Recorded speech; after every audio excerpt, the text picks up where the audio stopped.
श्री ब्रह्मा, श्री विष्णु, श्री शिव जी की उत्पत्ति।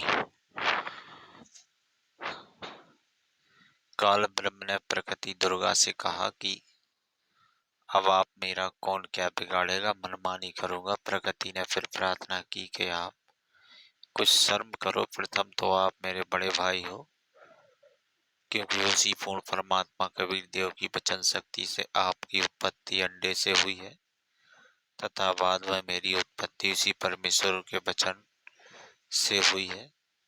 दूसरे, मैं आपके पेट से बाहर निकली हूं तो मैं आपकी बेटी हुई तथा आप मेरे पिता हैं हुए। इन पवित्र नातों बिगाड़ करना महापाप होगा। मेरे पास पिता की प्रदान की हुई शब्द शक्ति है, जितने प्राणी आप कहोगे मैं वचन से उत्पन्न कर दूंगी। ज्योति निरंजन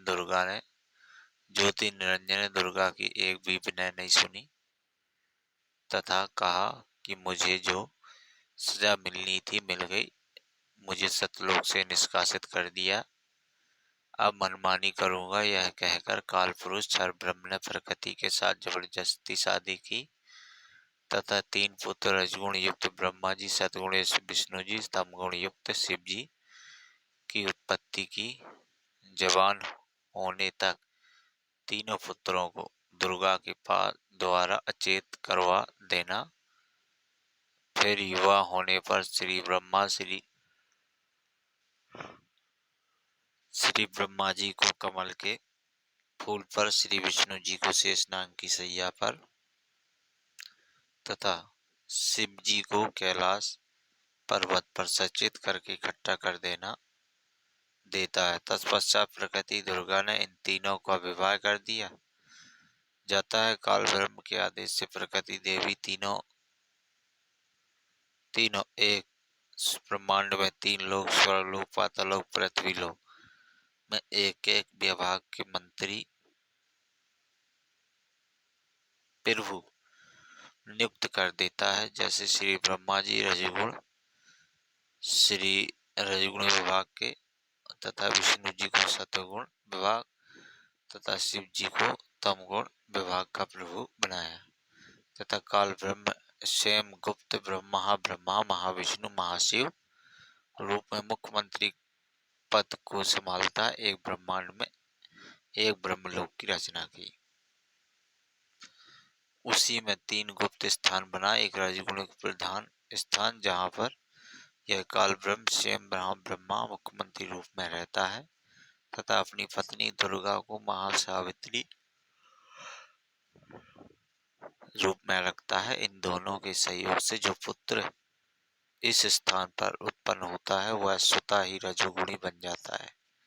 दूसरे स्थान सतोगुण प्रधान स्थान बनाया, वहां पर यह अक्षर पुरुष स्वयं महाविष्णु रूप बनाकर रहता है तथा अपनी पत्नी दुर्गा को महालक्ष्मी रूप में रखकर जो पुत्र उत्पन्न करता है उसका नाम विष्णु रखता है। वह बालक सतोगुण युक्त होता है तथा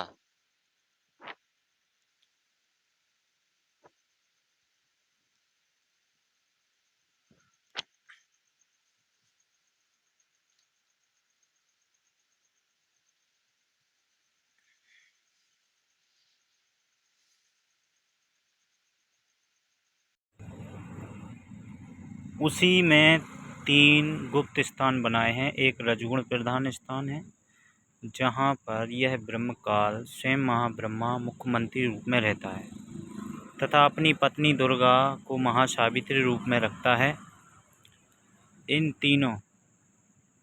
इन दोनों के सहयोग से जो पुत्र इस स्थान पर उत्पन्न होता है वह स्वतः ही रजोगुणी बन जाता है। दूसरे स्थान तमोगुण प्रधान स्थान बनाया है, वहाँ पर यह क्षर पुरुष स्वयं महाविष्णु रूप बनाकर रहता है तथा अपनी पत्नी दुर्गा को महालक्ष्मी रूप में रखकर जो पुत्र उत्पन्न करता है उसका नाम विष्णु रखता है।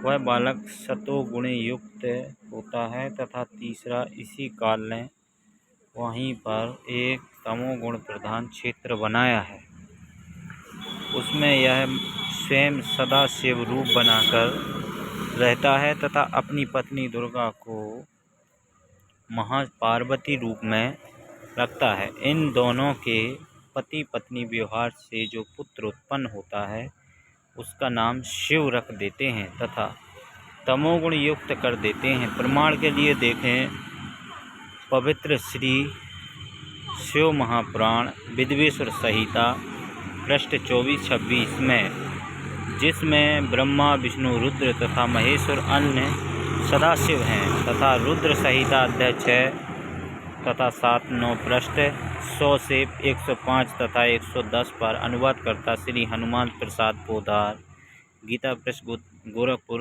से प्रकाशित तथा पवित्र श्रीमद्भागवत देवी भागवत महापुराण तीसरा स्कंद अध्याय 1 से 5 पृष्ठ 114 से 123 तक गीता प्रेस गोरखपुर से प्रकाशित अनुवादक श्री हनुमान प्रसाद पोदार चिमन लाल गोस्वामी फिर इन्हीं को धोखे में रखकर अपने खाने के लिए जीवों की उत्पत्ति श्री ब्रह्मा जी द्वारा तथा सतीति एक दूसरे को मोह ममता में रखकर काल जाल में रखता है तथा श्री विष्णु जी से तथा संहार, क्योंकि काल पुरुष को साप बस 1 लाख मानव शरीरधारी प्राणियों के सूक्ष्म शरीर से मेल निकालकर खाना होता है। उसके लिए 21वें ब्रह्मांड में एक तपस्शिला है जो स्वतः गर्म रहती है। उस पर गर्म करके मेल पिघला कर खाता है। जीव मरते नहीं परंतु कष्ट असहनीय होता है।